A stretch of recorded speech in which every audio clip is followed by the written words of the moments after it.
vous raconter non pas une histoire, mais deux histoires. La première, bien évidemment, c'est celle de cet ancêtre, le capitaine Moulson. Et la deuxième histoire, qui est probablement pour vous la plus intéressante, c'est finalement comment on a pu, à partir d'éléments très diffus, reconstituer la vie de ce capitaine. Donc on est passé effectivement d'une étude généalogique que je qualifierais de traditionnelle à un livre d'histoire qui raconte finalement une épopée, mais qui est encadrée par une histoire ou une partie de l'histoire particulièrement dramatique depuis l'indépendance américaine jusqu'à l'arrivée de Bonaparte comme premier consul. Donc, je vais faire une brève introduction pour dire d'où est partie finalement cette étude et cette recherche. Après, je parlerai beaucoup de la recherche de documents, ce qui est un élément qui nous a pris quand même pratiquement 3 ans. Et puis je raconterai l'histoire du capitaine Moulson et comment elle s'est petit à petit dessinée dans le temps. Et puis la question qui se pose quand on a amassé tous ces documents, qu'on a petit à petit commencé à rédiger, on arrivait à un manuscrit en quelque sorte, comment en faire un livre. Et vous verrez qu'aujourd'hui c'est quand même un élément tout à fait intéressant. On arrive à réaliser un livre quasiment de qualité professionnelle dans des conditions extrêmement aisées. Et puis en conclusion, quels sont les enseignements que l'on peut tirer de cette aventure, enfin pas de la mienne, mais pas de celle de Moulson, mais de l'aventure de ce livre, et peut-on l'appliquer à d'autres événements et d'autres études. Alors, je précise en préambule, j'ai découvert la généalogie donc il y a 3 ou 4 ans, donc je ne suis pas un expert de généalogie. Alors vous le verrez, il y avait dans cette aventure une personne qui, elle, est une généalogiste distinguée. Je ne suis pas un historien, même si j'ai toujours été passionné par l'histoire, et curieusement, en particulier, par l'histoire autour de la fin de la royauté et le début et la Révolution. Par contre, effectivement, Michel l'a rappelé à l'instant, j'ai eu effectivement un passé de chercheur, et ce métier de la recherche a permis effectivement d'utiliser des méthodes qu'on utilise classiquement dans la recherche, la notion de bibliographie, la notion d'interroger les uns et les autres. Et effectivement, disons, ces méthodes de la recherche ont été tout à fait fructueuses pour réaliser cet ouvrage. Et puis, effectivement, une histoire qui est faite autour de cette recherche, qui est faite d'un certain nombre de hasards. J'en citerai quelques-uns, parce qu'effectivement, on découvre brutalement un document qui remet tout en cause ou qui nécessite de revoir tout ce qu'on a pu écrire. Et ce que je vais vous raconter, c'est comment, partant d'un souvenir très vague dans une famille, petit à petit, en amassant tous ces documents, on a pu rendre la vie à un personnage, et vous verrez que cette vie a été particulièrement passionnante, disons, et avec un personnage qui était effectivement un véritable personnage de roman. Et un point qui n'est pas négligeable, c'est que dans cette aventure, petit à petit, j'ai redécouvert l'histoire. Bon, l'histoire, moi, je l'avais pratiquée, comme beaucoup d'entre vous, au collège, au lycée. J'ai lu des livres d'histoire ou des romans historiques ou autres, mais j'ai redécouvert beaucoup d'éléments de l'histoire avec un grand H. Par exemple, le général Dumouriez, on connaît Dumouriez, Valmy, Jemmapes, etc. On connaît moins ce qu'il a fait derrière et comment il a trahi la République, par exemple. Et puis, il y a un personnage que vous verrez apparaître dans cette histoire, qui est le comte d'Artois, qui deviendra par la suite le roi Charles X, un personnage bizarre et auquel on s'est attaché pour essayer de comprendre ce qui s'était passé lors du débarquement de l'île-Dieu en 1795. Donc on a redécouvert l'histoire, la grande histoire, mais aussi la petite. J'y reviendrai en conclusion. Alors en introduction, dans ma famille, il y avait au départ un pistolet, donc que vous voyez ici. Et ce pistolet, j'avais à l'âge de 7-8 ans le droit de le voir chez mes grands-parents paternels, à condition d'avoir été sage. On m'amenait dans la chambre de mon grand-père et de ma grand-mère et on me montrait sur un livre qui probablement était un livre de bord d'un navire, ce pistolet, en disant que c'était le pistolet du capitaine Moulson. Mais l'histoire du capitaine Moulson s'était complètement évanouie. Mon grand-père savait qu'il avait une arrière-grand-mère qui était anglaise, mais c'était à peu près tout ce qu'on connaissait de l'histoire du capitaine Moulson. Un nom et le fait qu'il a eu une profession, qu'il a été corsaire avant la Révolution. Donc voilà les éléments de point de départ qui sont réellement des petits points de départ qui vont nous conduire à cette étude. Alors, j'ai la chance d'avoir une cousine germaine qui travaillait comme clerc d'un notaire et qui visiblement avait du temps libre et qui a réalisé la généalogie de la famille Tréheux et qui a découvert ce dénommé Moulson, donc qui a permis de rappeler ce que nous disaient nos grands-parents et en les découvrant sous la forme de la généalogie. Et quelques documents apparaissaient dans la généalogie, donc au nom de John Moulson, et une autre cousine, alors que je ne savais pas que c'était une cousine du reste à l'époque, a piqué une crise, excusez-moi du terme, en 2014, parce qu'elle avait découvert un énorme bouquin qui s'appelle « Des corsaires et pirates », qui est publié par le CNRS. Et dans ce document, il y avait une page sur le capitaine Moulson. Et comme elle avait lu un certain nombre d'éléments, elle a découvert que ce qui était raconté dans ce livre signé du CNRS était bourré d'erreurs et qu'effectivement les historiens, disons, de l'université commettaient quelquefois des erreurs grossières.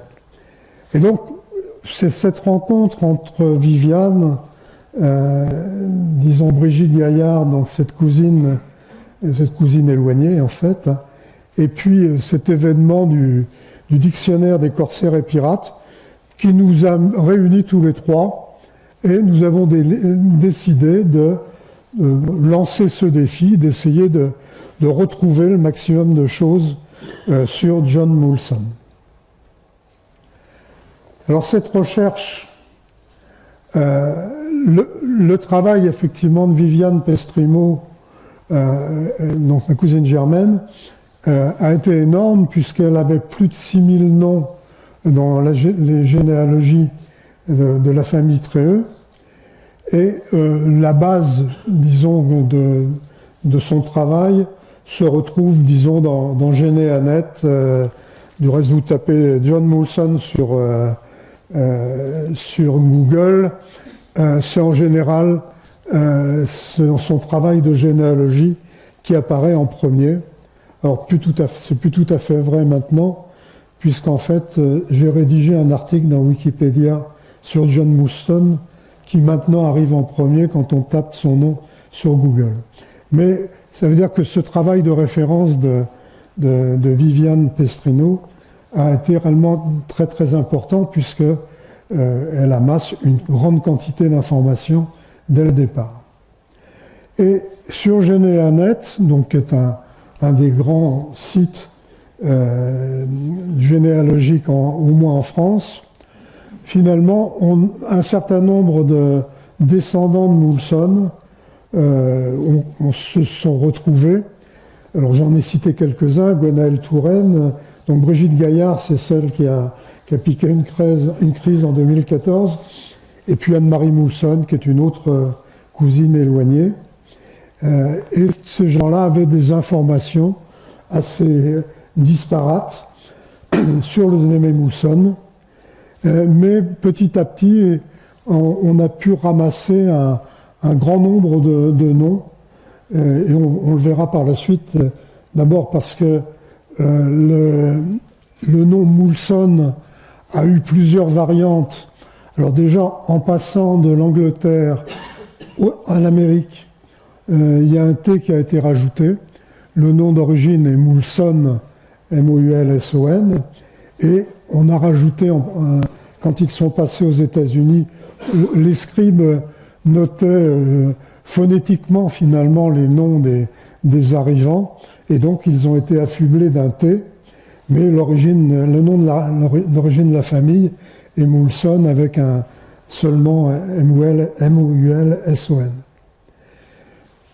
Et dans les études qui ont été menées, apparaît un dénommé Thomas Moulson, qui était maire de Londres de 1634 à 1638, et le capitaine Moulson a essayé de tracer la généalogie jusqu'à ce Thomas Moulson. Il n'y a pas réussi, et nous on a repris effectivement le flambeau, et on essaye à nouveau d'essayer de trouver les relations qui peuvent exister entre la famille de Thomas Moulson et la nôtre. Et donc on poursuit actuellement ce travail. Alors un point tout à fait essentiel dans ce que l'on a réalisé, c'est un document qui a été trouvé par Gwenaëlle Touraine sur un document qui a été écrit de la main de Moulson pour passer dans la marine française en 1780, et où il décrit tout ce qu'il a réalisé de 1752, sa date de naissance, jusqu'à 1780. Et c'est là qu'on apprend tout ce qu'il a fait pendant sa première jeunesse, jusqu'au moment où il a été fait prisonnier. On reviendra là-dessus par les Anglais. Alors, on a parlé de généalogie. On a commencé à piocher tout ce qui concernait Moulson. Et évidemment, étant donné qu'il était marin, on a commencé par aller voir les archives de la marine, donc à Vincennes. Et parallèlement, on a regardé tous les livres qui pouvaient paraître autour de cette période-là. Donc je cite deux cas extrêmes en quelque sorte. Les batailles navales de la France, c'est un ouvrage sur lequel sont référés un grand nombre de batailles navales. Et puis The British Trident, qui elle est une véritable bible sur tous les combats qui ont eu lieu entre les Anglais et leurs adversaires. Et puis on a regardé des choses d'un niveau un peu plus bas, par exemple tout ce qui concerne l'histoire locale, donc Rochefort, on verra pourquoi tout à l'heure, Dunkerque, puisque Moulson a habité à Dunkerque pendant pratiquement 40 ans.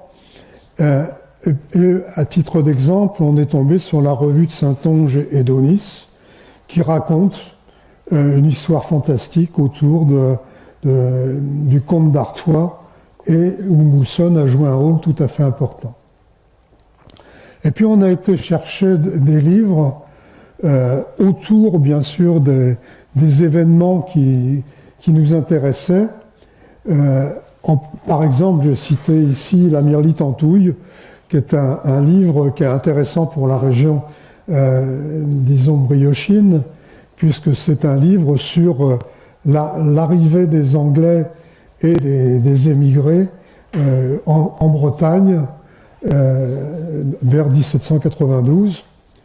Et puis un autre livre qui a créé un incident dans nos études, qui est Les Suisses dans la Révolution, où on parle d'un dénommé Christin. Et vous le verrez, ce dénommé Christin a un rôle tout à fait important dans les relations avec Moulson, puisque si l'on en croit les documents de l'époque, le dénommé Christin aurait été arrêté par Moulson. Or, on verra que ce n'était pas lui, c'était quelqu'un d'autre. Et puis, bien évidemment, dans les mines sur lesquelles on peut travailler, il y a les sites de généalogie. Alors, les sites, évidemment, j'ai parlé de Généanet tout à l'heure, mais on le reverra, il y a des sites nombreux, et en particulier, dans notre cas, les sites anglais et américains. Et puis, j'allais l'oublier, Internet, bien évidemment, qui, d'une part, permet des analyses très méthodologiques en utilisant les noms, par exemple, mais aussi qui procure des phénomènes de hasard assez curieux. Alors, la première mine, ce sont effectivement les archives de la marine. Alors, le centre principal est à Vincennes, où vous avez des millions et des millions de documents. Et puis on en trouve également à Rochefort, à Brest, éventuellement à Saint-Malo.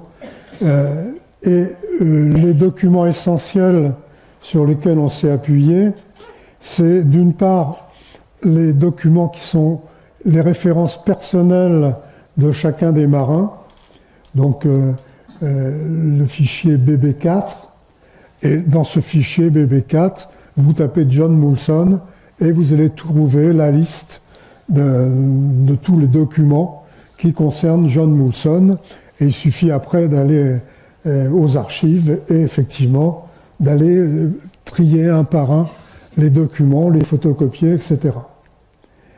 Dans ces dossiers personnels, on trouve les états de service, des lettres sur sa carrière, et puis les requêtes que font les marins vis-à-vis de leur ministère ou de leur ministre, pour beaucoup de requêtes pour leur retraite en particulier. Donc on apprend des tas de choses à ce niveau-là. Et puis il y a un autre fichier qui est le BB5, qui est le fichier des correspondances. Alors ça, c'est une surprise que l'on a découvert, c'est que les marins de l'époque écrivaient énormément. Alors je ne sais pas, peut-être que les marins actuellement écrivent tout autant, mais à l'époque, ils écrivaient beaucoup. Alors bien sûr, il y a les journaux de bord. Il y a un exemple sur la table ici. Donc toutes les campagnes étaient racontées dans des journaux, avec les faits, les vents, les marées, etc., etc. Donc des documents extrêmement précis. Et puis il y a aussi une foule de documents qui concernent leurs différentes actions. Et également, et là c'est quelque chose qui m'a énormément surpris, des lettres dans les deux sens entre le marin et le ministre de la Marine. On n'imagine pas ça aujourd'hui, mais effectivement, Moulson ou même certains de ses lieutenants envoient des lettres à Monge ou après à d'autres ministres, mais Monge était ministre pendant la période 92-93. Et donc, il lui envoie régulièrement des lettres pour dire ce qu'il a fait, les incidents qu'il a eus, pour se plaindre d'un de ses lieutenants, ou au contraire pour vanter les mérites d'un autre. Donc, effectivement, toute une correspondance entre un marin, qui était quand même pas, il n'était pas amiral en fait, hein, mais un marin avec les ministres. Donc, vous avez ici un exemple, donc le citoyen Jean Moulson, capitaine de vaisseau, au citoyen commissaire de la marine et des colonies. Ça doit être en 1795, oui. Et donc, en fait, toute cette documentation est disponible dans le fichier des correspondances BB5. Vous avez un exemplaire ici de ce fichier complet où on trouve effectivement les titres de ces différentes correspondances. Dans les ouvrages historiques, on a pioché en quelque sorte beaucoup d'éléments.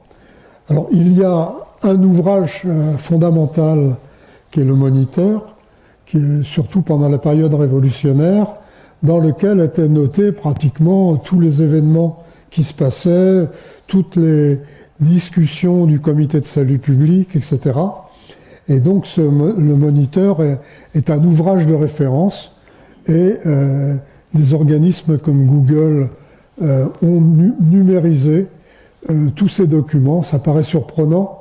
On a du mal à comprendre pourquoi Google a numérisé tous ces documents, mais ça donne un résultat absolument extraordinaire parce que, d'une part, Google a numérisé, mais aussi référencé. C'est-à-dire, si vous tapez John Moulson dans un document, par exemple le Moniteur de telle date, vous tapez John Moulson, vous allez tomber sur toutes les pages dans lesquelles il est cité. D'autres ouvrages étaient importants pour nous, c'était des ouvrages pour comprendre ce qui se passait autour de la vie de Moulson. Donc il y a des ouvrages généraux comme celui que j'ai déjà cité, le dictionnaire des corsaires et des pirates. Alors avec le défaut que j'ai signalé, qui est quand même le point de départ pratiquement de notre étude, les informations ne sont pas toujours dignes disons d'un organisme comme le CNRS. Sur l'histoire de l'indépendance américaine, puisqu'on le verra, John Moulson part des États-Unis et participe à la guerre d'indépendance, on a la correspondance de Benjamin Franklin, qui est pratiquement jour après jour, et donc qui donne des informations absolument incroyables, dont une lettre sur John Moulson. Alors c'est la correspondance dans les deux sens, c'est à la fois les lettres qu'il écrivait et les lettres qu'il recevait. Alors, dans l'histoire de la Révolution, il y a un ouvrage tout à fait intéressant de Thiers.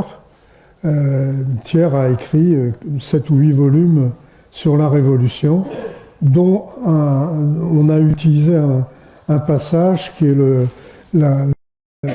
la guerre de Vendée et en particulier l'invasion de l'île-Dieu par les Anglais et le comte d'Artois. Et puis alors, des ouvrages sur la chouannerie, parce que comme il y a un événement qui se passe pendant les guerres de Vendée, il était intéressant de comprendre, et ça a été une partie tout à fait passionnante, parce que moi j'avais une idée assez floue des guerres de Vendée, ou ce qu'on en disait finalement dans les cours d'histoire de première à mon époque. Et effectivement, disons, c'est tout à fait intéressant parce qu'en fait, on apprend là, par exemple, qu'en 1795, l'équilibre entre la République et la royauté était tout à fait instable. Et comme l'a dit Napoléon, s'il avait été à la place du comte d'Artois, il aurait rétabli la royauté à cette époque-là. Donc effectivement, ces livres sur la guerre de Vendée, la chouannerie, nous ont permis de mieux comprendre ce qui se passait et comment, par exemple, un prisonnier peut s'évader parce que, je dirais, les dirigeants à l'époque à Rochefort étaient en équilibre instable entre la royauté et la République. Et puis aussi, disons, la vie des marins. Et il y a un ouvrage tout à fait intéressant de Louis Garneret, à double titre, parce que Louis Garneret est un marin qui a été fait prisonnier je crois en 1798 et qui a vécu sur les fameux pontons de Portsmouth. Les pontons, pour ceux qui ne le savent pas, c'était des bateaux, disons, en fin de vie, et on mettait tous les prisonniers avec des quantités incroyables, 400 à 600 par navire, et puis ils étaient dans des conditions absolument atroces. Du reste, les trois quarts mouraient.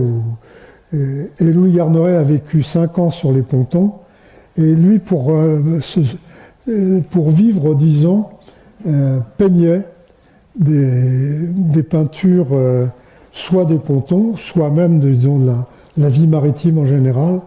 Et il a écrit un ouvrage qui s'appelle Mes pontons, dans lequel on apprend plein de choses, non seulement sur la vie à bord d'un capitaine corsaire, et puis sur les pontons en question.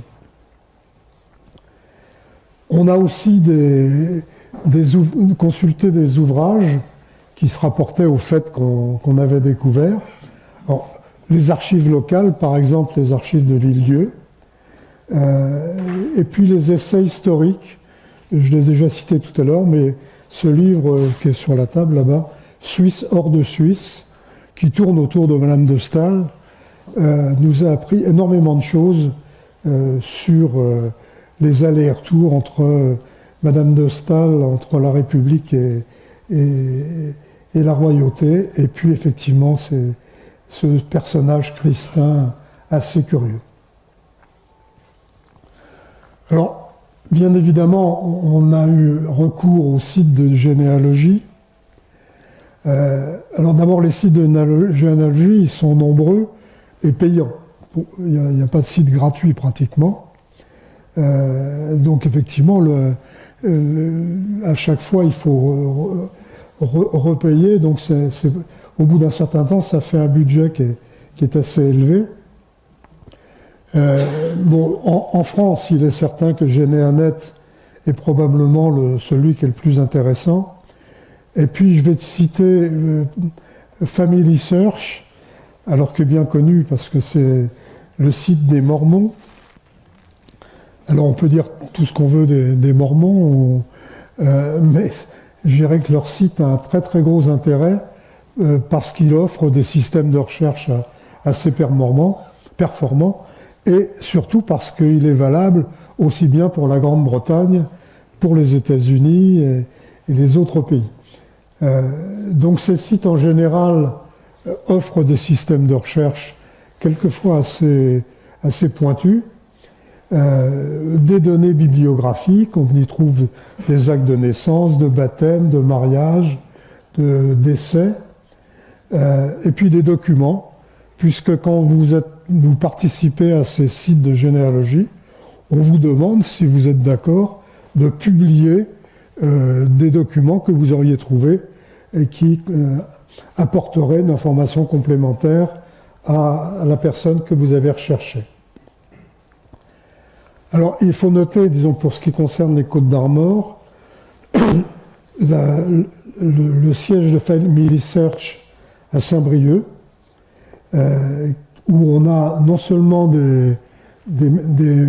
accès à des méthodologies et accès gratuit à l'ensemble des sites de généalogie.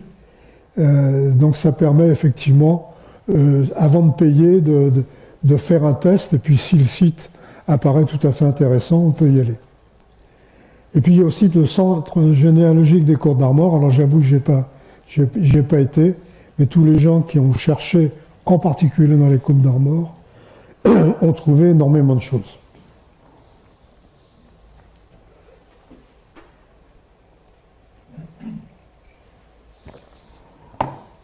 Et bien sûr, il y a Internet.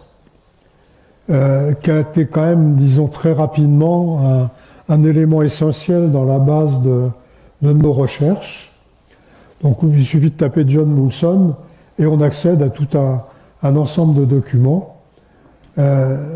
C'est pareil dès que vous rencontrez un personnage, vous pouvez taper son nom et vous aurez accès à tous les documents correspondants.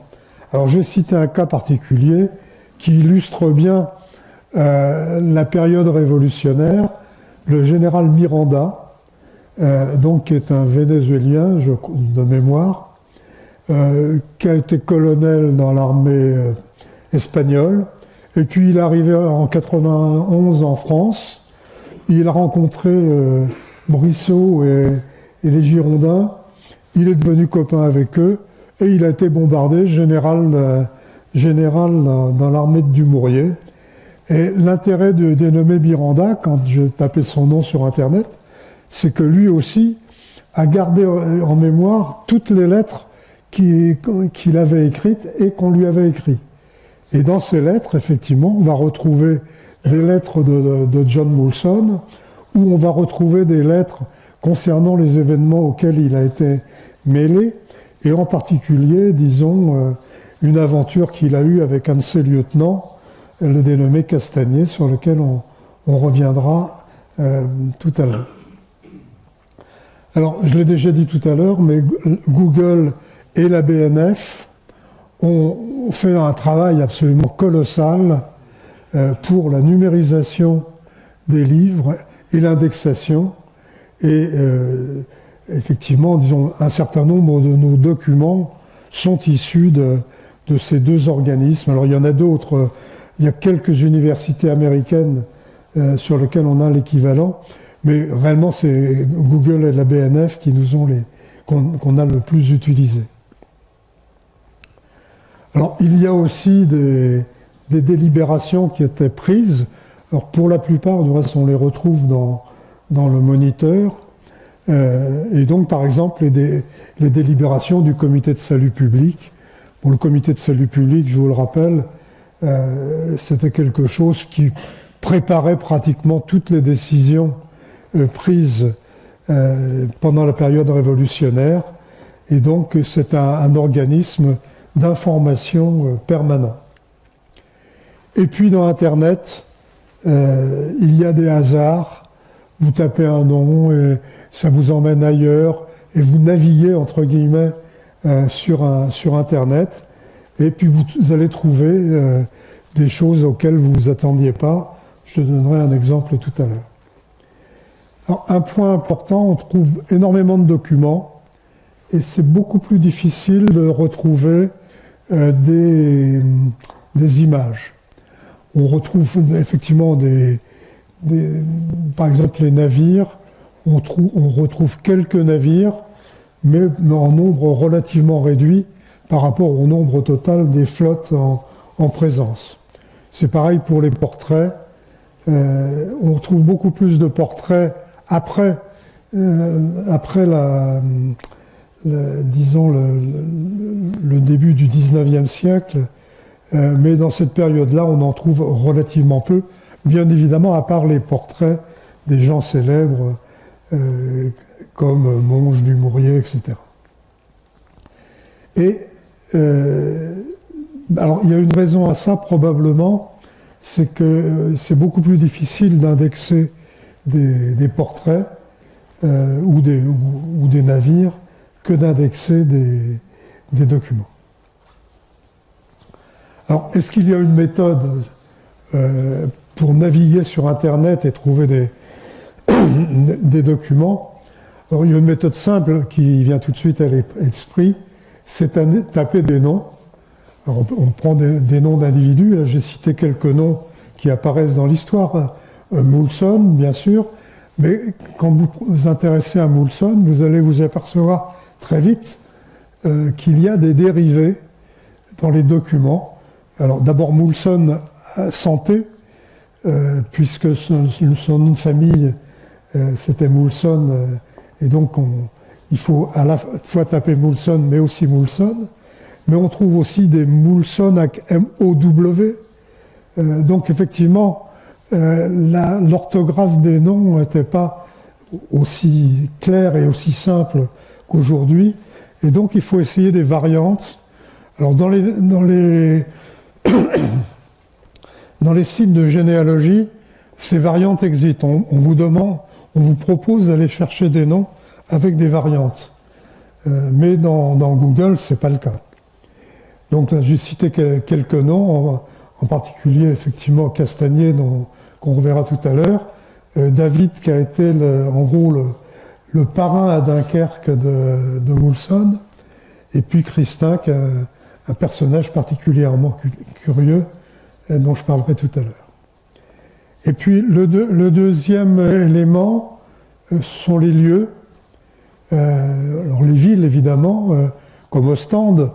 On le verra, Moulson a proclamé la République à Ostende. Et à partir de là, si vous tapez Ostende et puis République, vous allez trouver un certain nombre de documents qui racontent la mise en place du premier arbre de la liberté à Ostende, etc. Pareil pour Bruges ou Port-Royal. Port-Royal, parce que Moulson a été enfermé à Port-Royal, qui s'appelait à l'époque de la Révolution Port-Libre, ou l'exemple des Sorlingues. Les Sorlingues sont des petites îles qui s'appellent Scilly aujourd'hui, ou à l'extrême pointe de la Grande-Bretagne. Et puis un autre élément, c'est les objets.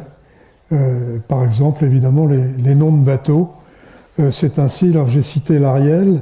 L'Ariel, c'est intéressant parce que quand j'ai tapé le nom du bateau à l'Ariel, immédiatement, c'est pas Moulson qui est arrivé. C'est un trou de mémoire, comment le grand navigateur de la fin du 19e. Donc l'Ariel, en fait, avait été pris dans une bataille avec les Anglais et avait été intégré à la flotte française par la suite. Et la Tribune, c'est aussi un navire qui a eu toute une histoire avec un dénommé Tartu, qui était le capitaine qui est mort à bord de la Tribune. Bon, je passe sur les détails. Et puis, je crois que sur Internet, un point essentiel, c'est, je dirais, l'intuition et la curiosité. C'est-à-dire ne pas hésiter à déborder largement le sujet qu'on traite pour aller chercher ailleurs. Et quelquefois, vous avez une pépite qui apparaît et le hasard fait bien les choses.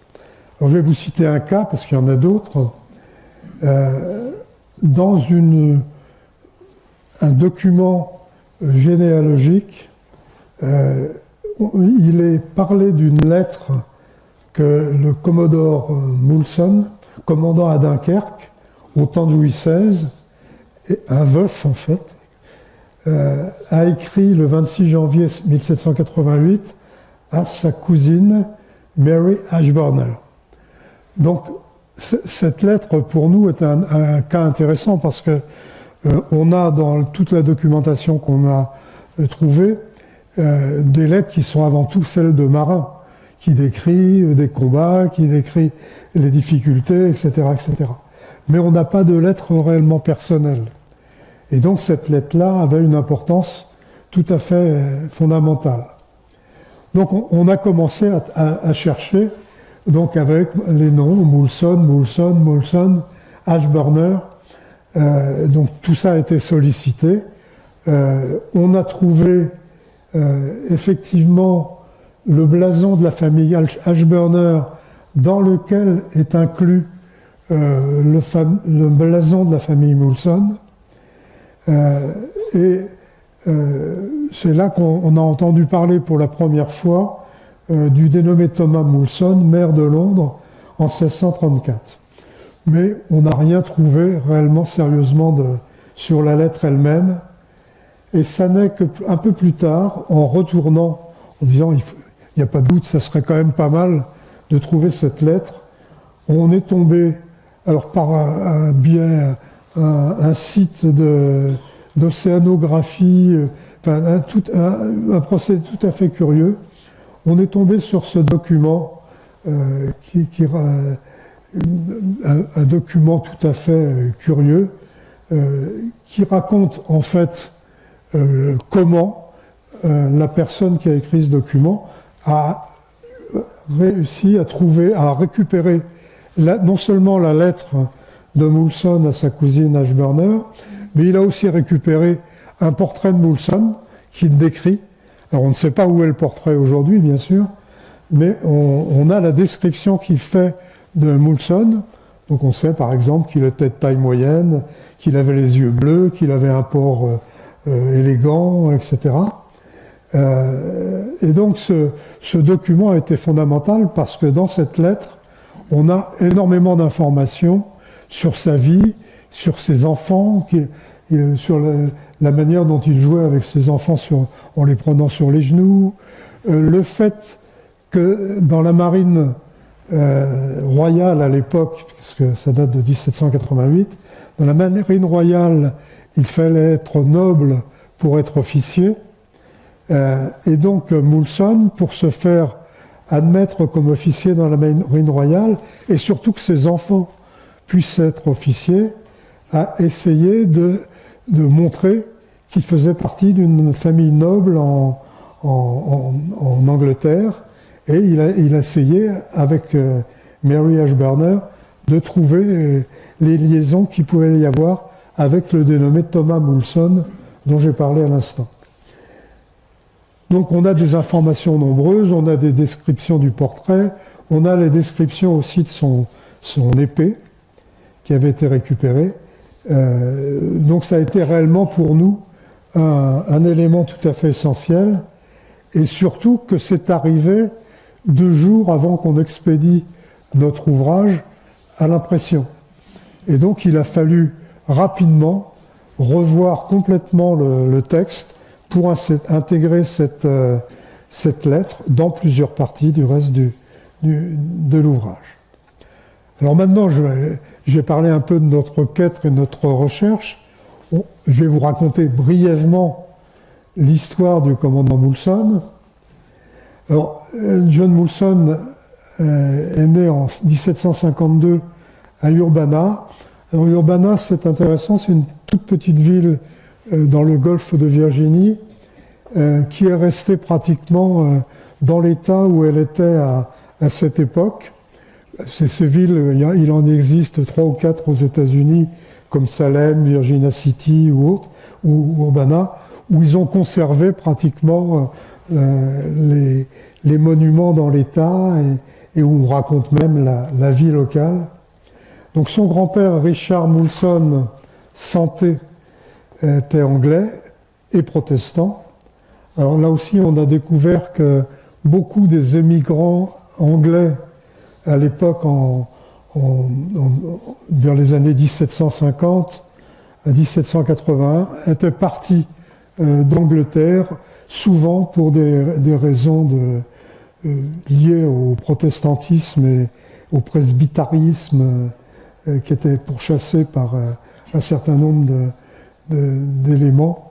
Tout ce qui s'est passé avec Jacques Ier, Jacques II, etc., a créé finalement une vague d'émigration extrêmement importante. Et donc Richard Moulson est parti avec cette vague-là. Donc John était mousse à 12 ans, et très vite il est monté en grade. Alors il le décrit très bien dans le premier document que je vous ai montré tout à l'heure, où disons les capitaines successifs chez lesquels il a servi étaient très satisfaits de lui, et il était capitaine d'un sloop, alors c'est pas un gros bateau, mais à 18 ans. Et puis en 75,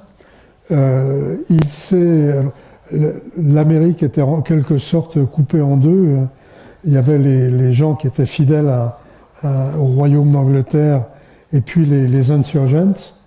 Et il a rejoint l'infanterie en 1775, et donc il a été lieutenant de l'infanterie à cette époque-là.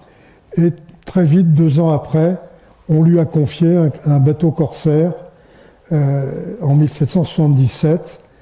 Puis en 1780, il est capitaine d'un bateau français qui avait été prêté aux Américains, puisque la France était entrée en guerre aux côtés des Américains, suite à de longues négociations avec Benjamin Franklin.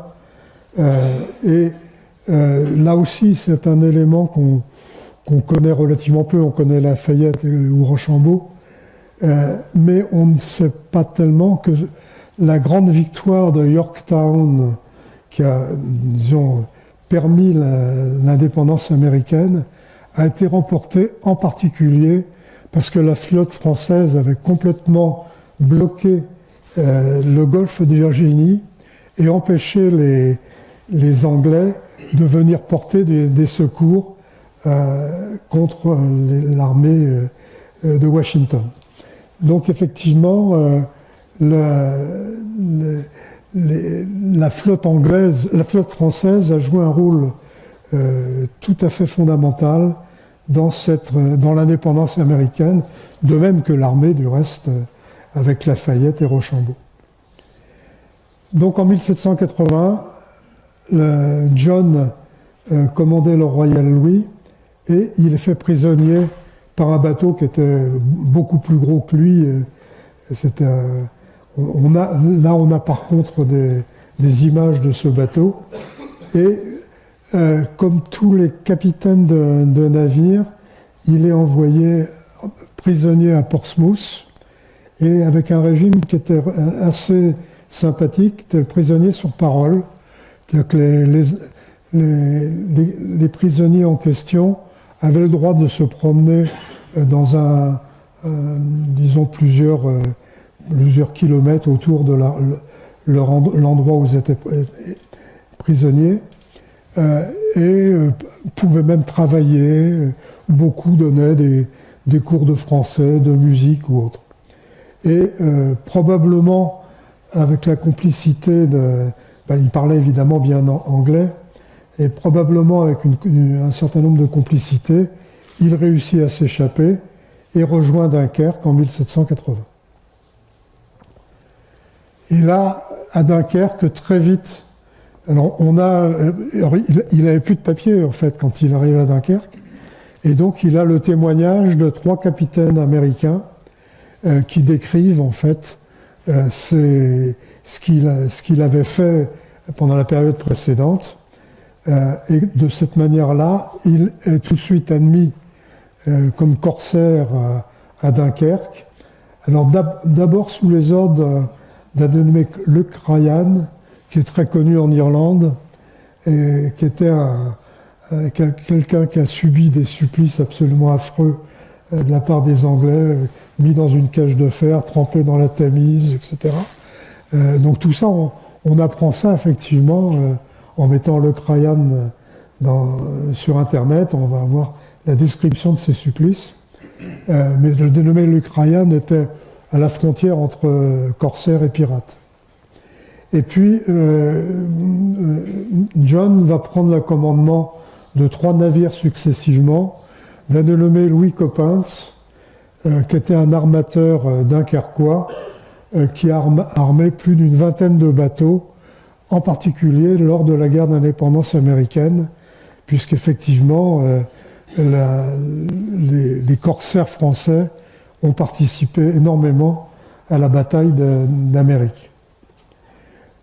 Lorsqu'il a été sur ces navires, il a fait, disons, un nombre de prises assez impressionnant.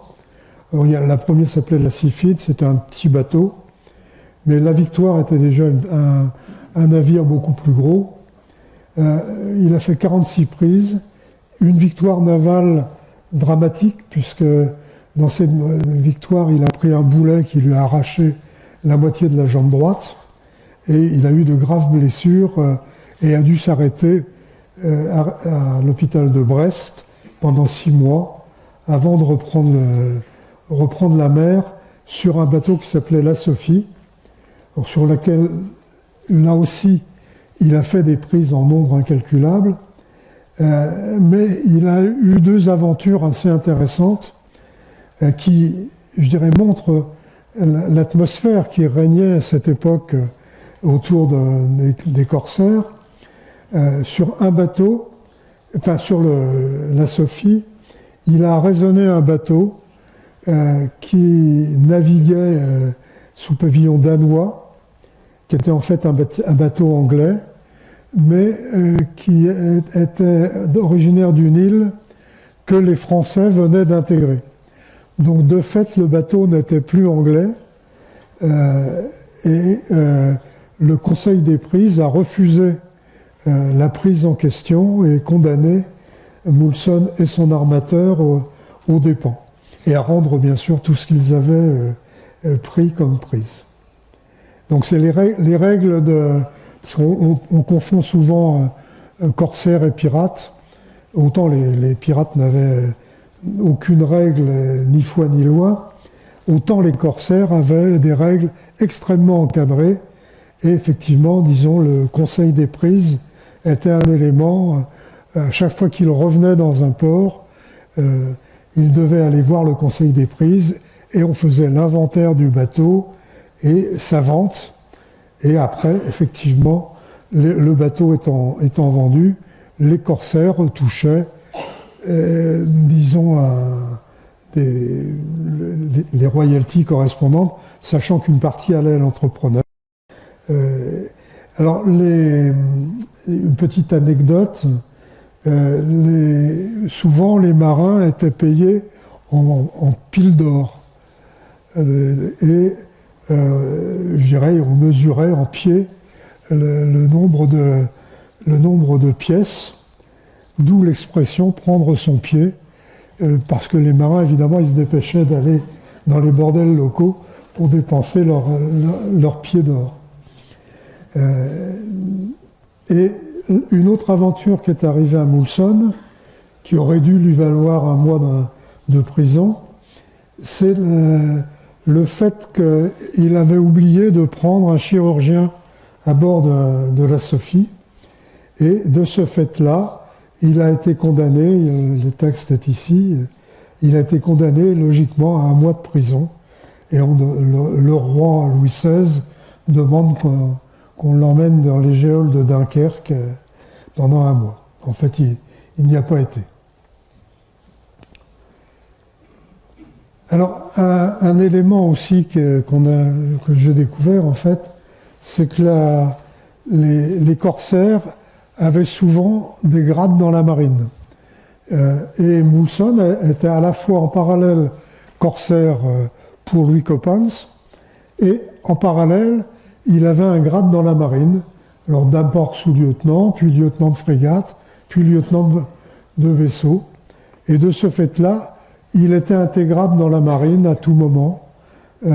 Et c'est ce qui lui arrivait juste après ses aventures et ses problèmes à la jambe. Il a été nommé lieutenant du port de Dunkerque, une fonction qu'il décrit dans la lettre à Mary Ashburner, en disant qu'en gros, ça lui laissait énormément de loisirs.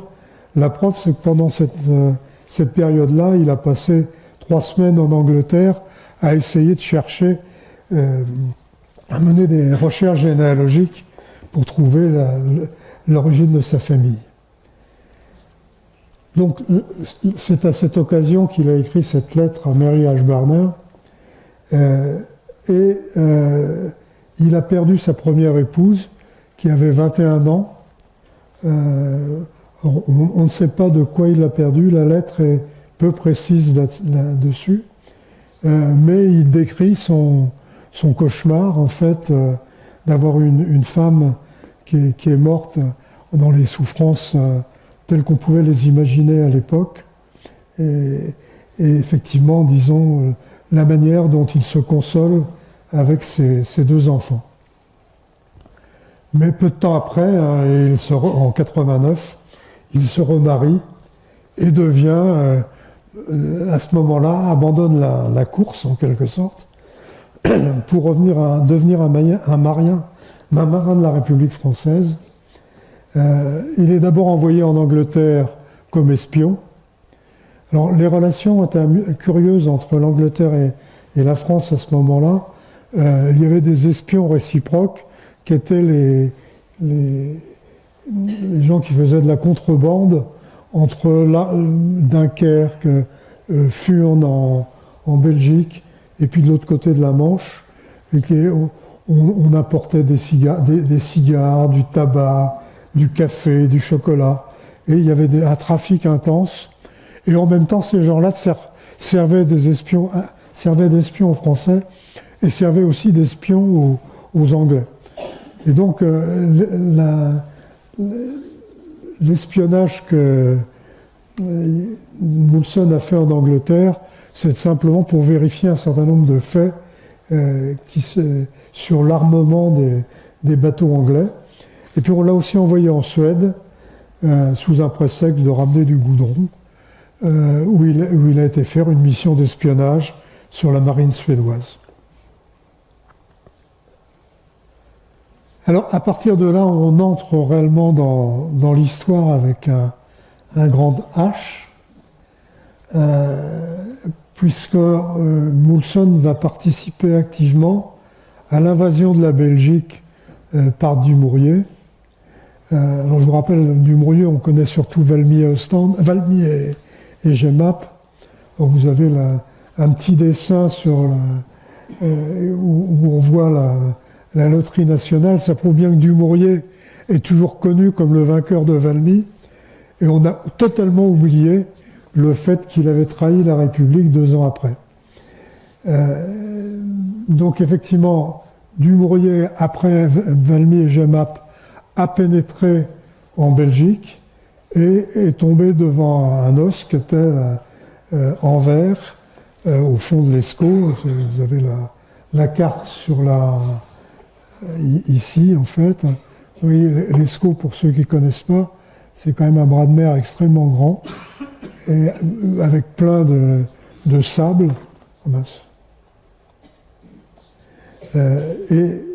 Pour aller attaquer pour Anvers, Anvers était une citadelle, disons, quasiment imprenable, et donc on a demandé à John d'aller par la mer à Anvers pour attaquer la citadelle en question.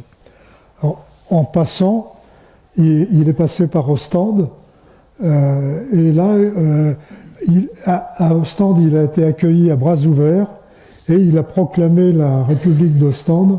On a un discours absolument dithyrambique sur la liberté, tel qu'on devait pouvoir en entendre tous les jours pendant cette période glorieuse de la République en 1792.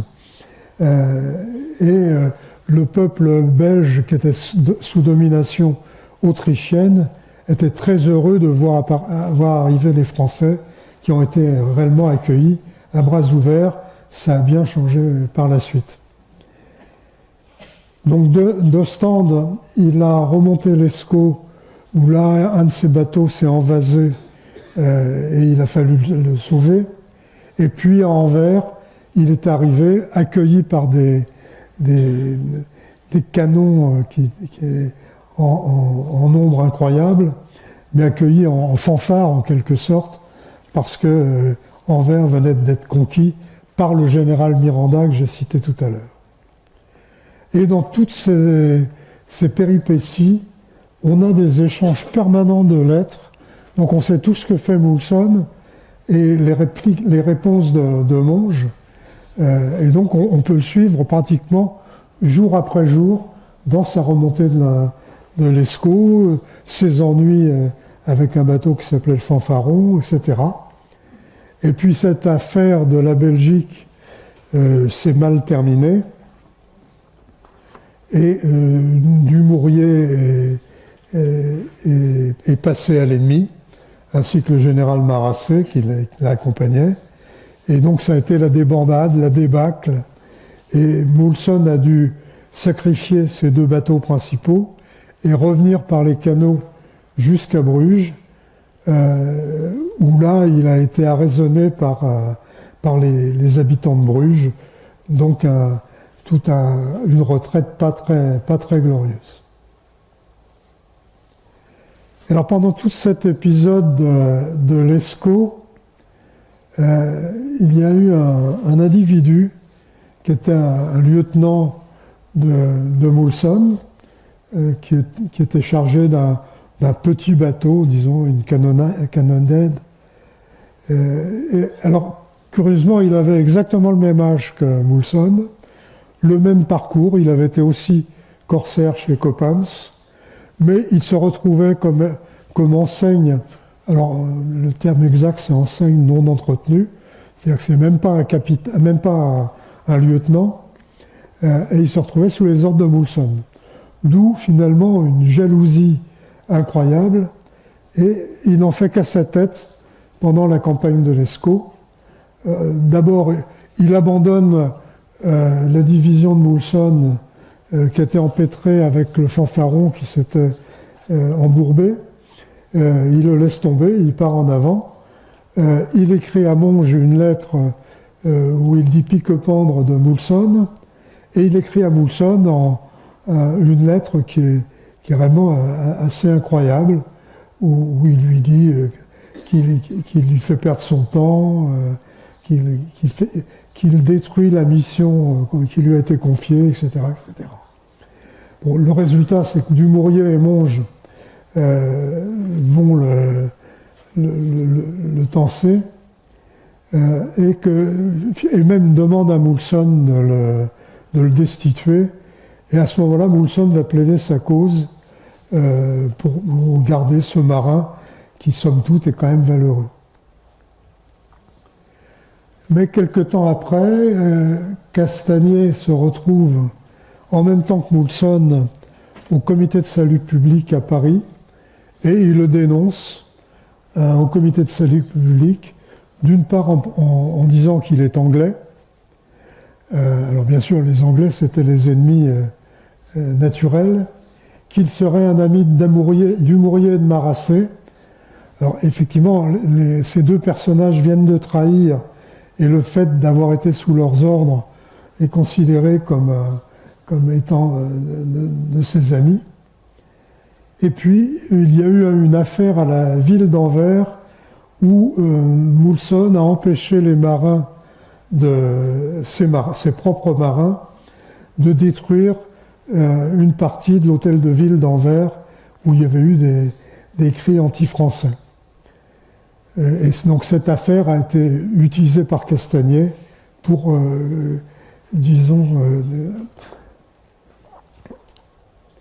pour condamner Moulson. Alors, Moulson va être traduit au comité de sûreté générale et, enfermé à la prison de Port-Libre, donc le Port-Royal, qui est toujours, il existe toujours à Port-Royal, là, près du métro Port-Royal. Alors, le beau-père de John, Louis-Noël Lequesne, qui a été responsable du district de Bergues. Alors, c'est intéressant parce que on parle beaucoup des communautés d'agglomération. J'ai découvert à cette occasion-là qu'au moment de la Révolution, on avait créé des districts qui étaient très proches dans l'idée, au moins, de nos comités de communes ou communautés de communes ou d'agglomération. Et Berck, qui est une petite ville par rapport à Dunkerque, englobait la ville de Dunkerque et son port. Et Louis-Noël Lequesne était président du district de Berck. Et il va monter à Paris pour défendre Moulson. Et on a un mémoire intégral de la plaidoirie qu'il a fait devant le comité de sûreté générale, qui est un monument à la fois de qualité d'écriture, de documentation, même, disons, dans la parole, dans l'expression. Vraiment, c'est une plaidoirie d'un grand avocat, disons. C'est assez impressionnant. Alors, ça n'a pas eu beaucoup d'effet, apparemment, puisque Moulson est toujours resté en prison. Et il reviendra à la charge après la chute de Robespierre, et là, Moulson sera libéré et nommé capitaine de vaisseau à titre rétroactif. Alors, à partir de là, Moulson va reprendre, dans une certaine mesure, sa fonction de capitaine corsaire, parce que la République a changé de stratégie. Normalement, les vaisseaux de la République n'avaient pas le droit d'arrêter des navires de commerce ennemis. Ils pouvaient éventuellement les accompagner dans des ports, mais ils n'avaient pas le droit de les arraisonner. Mais le directoire, à l'époque, a décidé qu'on pouvait faire la course à bord des petites unités de la marine française. Et donc, naturellement, Moulson va reprendre son métier de corsaire. Et vous avez là, par exemple, des périples qu'il a réalisés, les croisières le long des côtes d'Espagne, où il a ramené 18 navires qui venaient de la Jamaïque avec des matériaux comme on en trouve effectivement dans ces pays, du rhum, des bananes, de l'or, etc. Et au retour de cette campagne, il a croisé un navire anglais, le Svan, qui était un navire pas très grand, mais qu'il a arraisonné. Et à ce moment-là, il entre dans une histoire absolument incroyable, qui est la guerre de Vendée. Et peu de temps avant la guerre, en juillet 95, il y a eu l'échec de Quiberon, ça tout le monde connaît en général. Et peu de temps après, le comte d'Artois débarque à la fin septembre à l'Île-Dieu avec 6000 hommes. Alors, je ne sais pas si vous connaissez l'Île-Dieu, mais imaginez 6000 hommes, des chevaux, dans une île où il n'y a pas grand-chose, hein, il y a assez peu de maisons. Et ça a été... La mémoire de l'Île-Dieu est très impressionnante sur le sujet, parce qu'effectivement, ça a été une période atroce. Ils sont restés 3 ou 4 mois. Mais ça, pendant une période en plus dure, toute l'époque de l'automne et de l'hiver, et les gens n'avaient plus à manger, ils mangeaient les chevaux, c'était réellement affreux. L'objectif était de rejoindre Charette, qui commandait les armées vendéennes, et tout ça était dans un contexte de reprise en main par les royalistes de la situation en France, avec une insurrection à Paris, le 13 Vendémiaire, qui normalement aurait dû réussir, mais qui s'est heurté à Bonaparte, en fait. C'était pratiquement le premier fait d'armes de Bonaparte. Et parallèlement, disons, le comte d'Artois devait débarquer et faire monter la puissance du côté de Charette pour effectivement prendre en quelque sorte la République entre deux feux. Donc sur le Svan, le Svan que Moulson arrête, on trouve 5 membres de l'équipage du comte d'Artois. Après de longues discussions et de longues interrogatoires, Moulson est arrivé à comprendre que c'était effectivement la suite du comte d'Artois. Et puis il y avait un mystérieux Christin, où tout le monde se mettait à plat ventre devant lui, et en particulier les membres de l'état-major du comte d'Artois, ce qui laisse supposer que c'était un personnage d'une certaine hauteur. Et le dénommé Christin se fait d'abord passer pour un officier anglais. Mais bien évidemment, face à Moulson s'aperçoit très vite qu'il ne parle pas bien anglais. Il y a toute une histoire où il fait jurer à Moulson de ne pas le trahir sur le sujet, en lui disant qu'il est suisse, qu'il s'appelle Christin. Et donc, apparaît là une énigme de l'histoire. Est-ce que Christin était le comte d'Artois, ou, comme le décrit un autre personnage qui s'appelle le marquis de Chavannes, était le marquis de Chavannes qui, pour des raisons diverses, se retrouvait sur ce navire le Svan. Là, on a fait une longue enquête, il y a des fausses pistes, il y a des témoignages douteux. en particulier ceux du marquis de Chavannes. Alors j'ai été justement à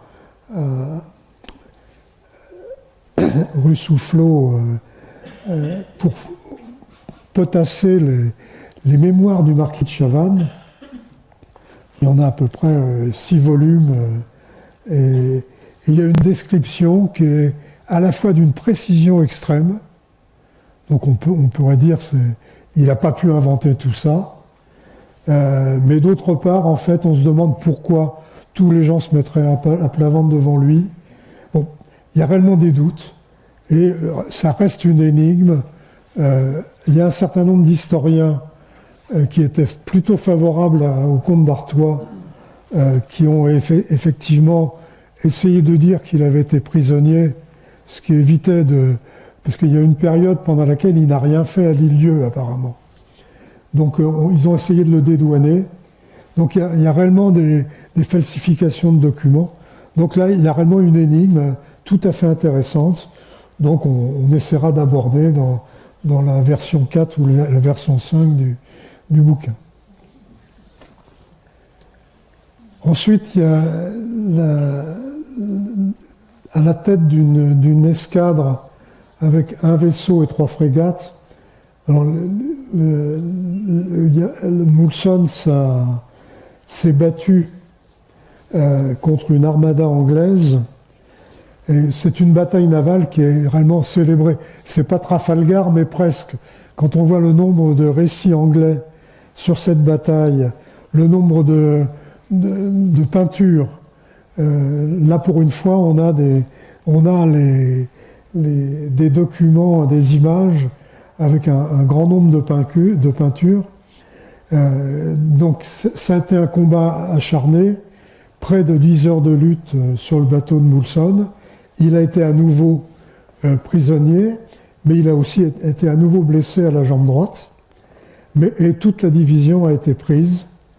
Et de ce fait, Moulson se retrouve là encore prisonnier à Portsmouth.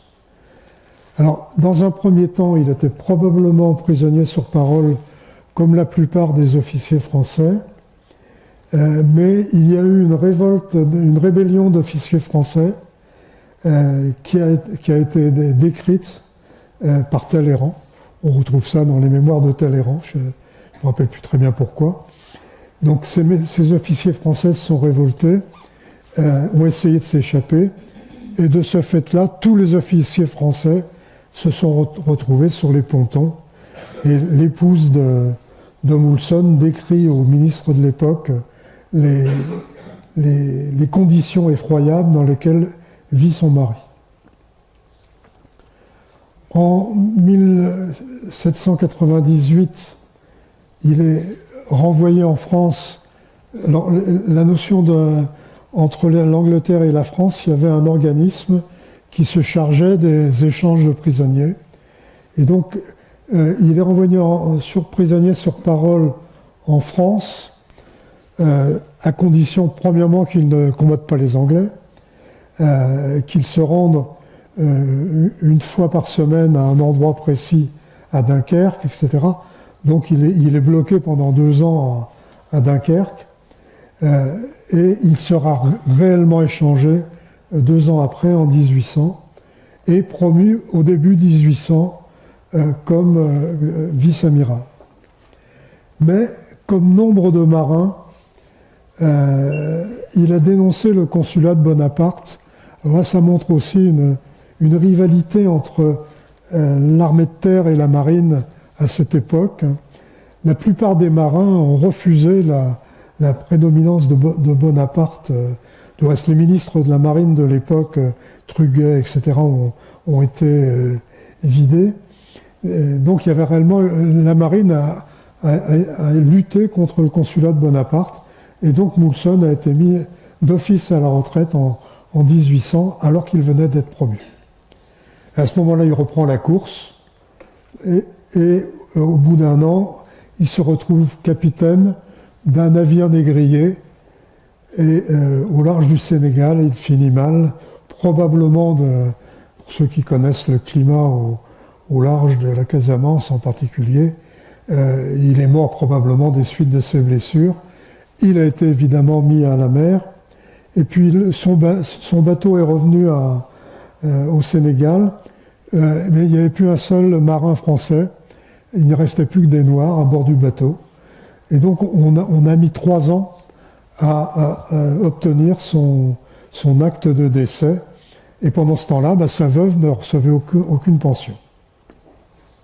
Donc voilà pour assez rapidement l'histoire de Moulson. Alors voilà, quand on a réuni tout ça, on a commencé à rédiger. On a écrit un manuscrit, en fait, et on s'est posé la question, qu'est-ce qu'on va en faire? Et donc c'est là on avait tous les documents, on a organisé en chapitres, on a vérifié les références et puis la rigueur typographique. J'ai l'intérêt d'avoir une compagne qui a été, disons, éditeur au Seuil. Voilà. Et donc ça facilitait les choses. C'est là qu'il faut mettre un point à la face de chaque référence. C'est très très très compliqué. Mais enfin bon, on y est arrivé. Et se poser la question, est-ce qu'on envoie ça à un éditeur ou est-ce qu'on l'imprime? Et finalement, très vite, on a décidé de l'imprimer parce qu'aujourd'hui, avec Internet, on arrive à des prix très raisonnables, avec un nombre réduit d'ouvrages.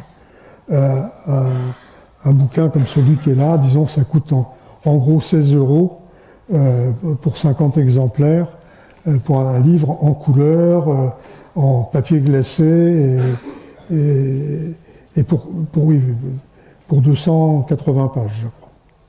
Donc au début, on a fait une première version en une vingtaine d'exemplaires, c'était le brouillon, qui nous a permis de corriger tout ce qui ne marchait pas. Et puis, non seulement, donc on a fait une première impression, je dirais, réelle, et derrière, on s'est aperçu en mai 2017 qu'il y avait de nombreux événements nouveaux. Par exemple, on a trouvé tous les documents qui concernent la retraite entre Anvers et Dunkerque, et donc on a introduit dans la version 2 ces éléments-là.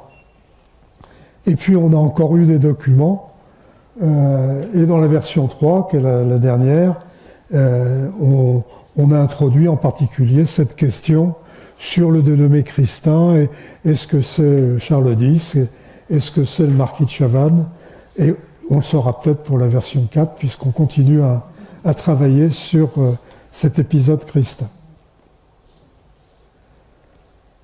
Alors dans cette édition, il y a eu des incidents ou des erreurs de béotien déjà, en fait, au départ. Hein, parce qu'on a amassé des tonnes de documents, mais on ne les a pas soigneusement indexés. On n'a pas noté forcément les endroits où on les avait trouvés d'une manière précise. D'où après, quand on a écrit le bouquin, des difficultés pour les retrouver. Alors on a aussi recherché des tableaux, des estampes, et là on est tombé sur un os, c'est-à-dire que la plupart du temps il y a des droits à l'image. Donc effectivement à chaque fois on a écrit au musée de la marine à Portsmouth ou autre pour avoir des droits. De temps en temps on a payé 25 €. Ou dans d'autres cas, on a une jeune femme peintre, enfin je dis une jeune, je ne l'ai jamais vue, mais une peintre qui nous a dit qu'au contraire, elle était très heureuse de voir sa peinture de Port-Royal, en fait du cloître de Port-Royal, elle était très heureuse de le voir dans notre ouvrage. Et puis la première version est prête à l'envoi, tout est prêt, le document PDF, les normes. Parce que vous savez, dans les bouquins, il faut que les marges du centre soient pas les mêmes que les marges de l'extérieur. Donc tout ça, on a appris ça. Donc tout est prêt. Et puis paf, patatras, on tombe sur la lettre de Marie Ashburner qui remet en question cette première version. Donc on a dû la réintroduire, réécrire, etc., etc. Et puis, l'une des questions qui va se poser maintenant à nous, c'est qu'on a des personnes qui ont acheté les livres de la version 2, 3.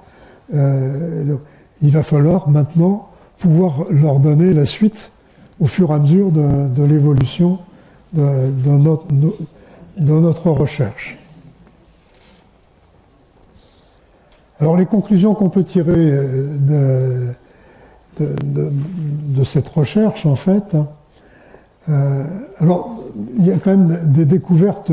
Alors quand je dis des découvertes, c'est pas des découvertes, il y a plein de gens qui les connaissent, mais pour nous, ça a été des découvertes notoires. Alors les crises dans la marine.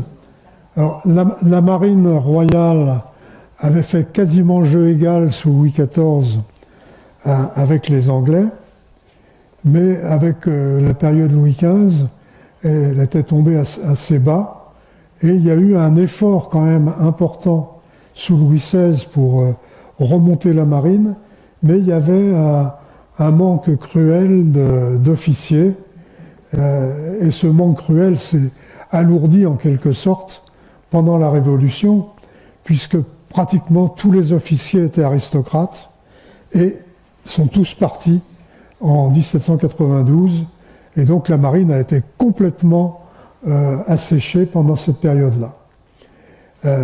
Et donc il a bien fallu trouver des capitaines pour les bateaux, et on a pris, pas forcément n'importe qui, mais on s'est adressé à la marine marchande et aux corsaires, et c'est comme ça que bon nombre de corsaires sont entrés dans la marine, comme Moulson, mais comme Castagnier, comme un amiral très connu qui s'appelle Van Stabel, qui était du reste natif malgré son nom de Morlaix.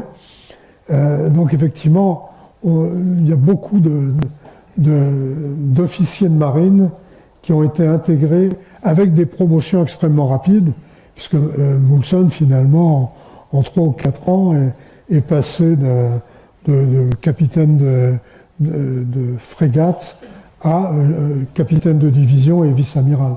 Donc effectivement, il y a eu une progression extrêmement rapide pour tous ces gens-là, mais aussi, il faut le reconnaître, une incompétence des marins de la République.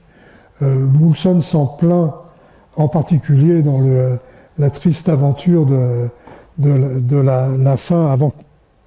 Donc ces nominations dans l'armée, j'ai cité Miranda tout à l'heure, mais effectivement il y a eu aussi des promotions très rapides dans l'armée et la marine.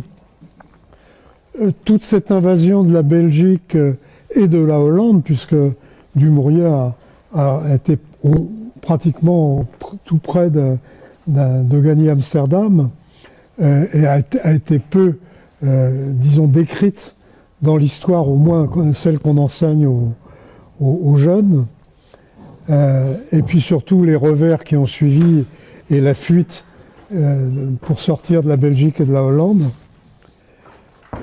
les trahisons de Dumouriez.